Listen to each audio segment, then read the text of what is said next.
قومندان صاحب محترم د شپې راغی او شهید تابوت یې پورته کړ، موټر ته راوختل، د شپې د خپل هم ځان راورسول، په دې کې هېڅ شک هم نه و.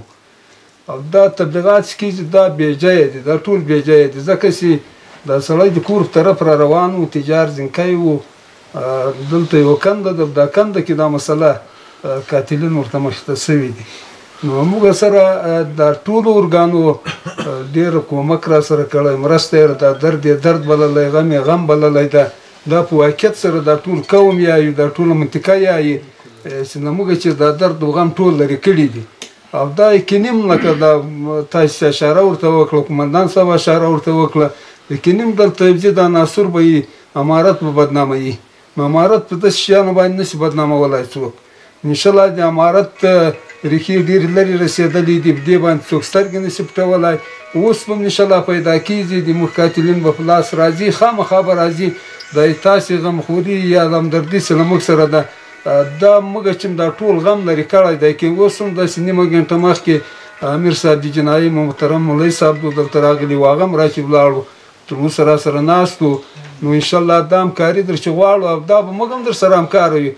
طالبان خو داسې نشي کولی چې په هر ځای کې یو طالب ودرېږي او د هر چا امنیت وساتي.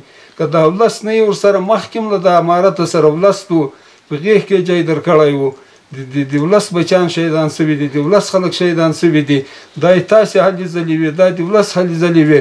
اوس به هم انشاءالله دې ډاډ درکوو، ولس به له امارت سره وي، ولس به له تر اخره سلګۍ پورې له تاسې سره ملګری وي.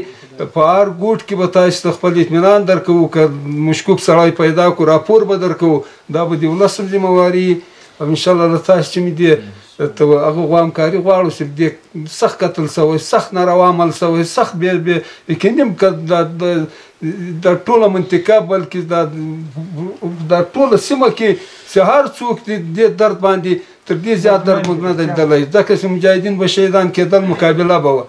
نو دومره هغه کیسه بیرته مسله وه. دا داسې یو کیسه سره جوړه شوه چې ډېره بې ترتیبه کیسه وه. نو تاسې چې بار بار منندوی یو، الله دې ټولو ته اجر ورکړي. له موږ سره هم ډېر په دې غم کې دا د تاسې اخلاص ته له موږ سره، دا یې تاسې عدالت ته، دا یې تاسې انصاف ته له موږ سره، چې تاسې نن د موږ په غولې له هغې ورځې د شپې 12 وارې مجاهدین جومات ته راغلي دي شهید. قومندان صاحب محترم په سخت یخ کې راوختل، موټر ته زه تابوت سره ناست وم، دی موټر ته راوختل. دا صحنې د موږ نه هېرېږي، دا هم د موږ ورونه دي. یقیني همدردي را سره ده. خوشحاله یو، خدای دې تاسې ته د دوی قاتلینو د نیولو توفیق درکړي. موږ ته دې مالا دې توفیق راکړي چې څراغ پسې ولګوو او یو څه اندازه معلومات وکړو. موږ دا 2-3 شپې فاتحه باندې ناست یو، موږ هم در سره همکاره یو، منډې به وکړو سپاره خواو، دې قاتلینو غمه به خورو. الله دې تاسې ته اجر درکړي، دې راتګ دې اخلاص خدای درکړي. دا څومره خبرې چې مثال موږ مشر وکړې، دا ټولې حقیقتي دي. مثال نه د چیک پوسټ خبره وه، نه د ښه خبره وه، وچې کور له شا سره کندم ده. په دې کنده کې 2 ظالمان، 2 جابران، 2 د خدای ناخبره خلک وو، دې خبره ده د خدای ناترسه خلک وو، کلی ماشوم وو، دې خبره مکان منځونه ورې وکړل، دوکانه را روان وو، له خپله حلاله تجارته را روان وو. د هېچ چا سره کومه کیسه، کومه خبر، کومه ویل، شور، جنجال هېڅ هم نسته.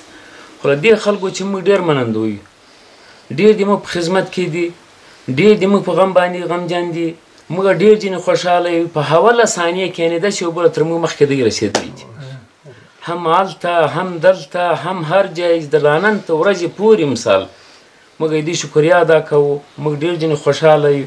خدای دې ډېر هم ور ورکړي، او خدای دې موږ ته هم توفیق راکړي، خدای دې دوی ته هم توفیق ورکړي چې دا خلک مثال موږ خپل دې خبر د خپل مقام خپل هغه ورسوو. موږ خوشحاله یو، ډېر خوشحاله یو.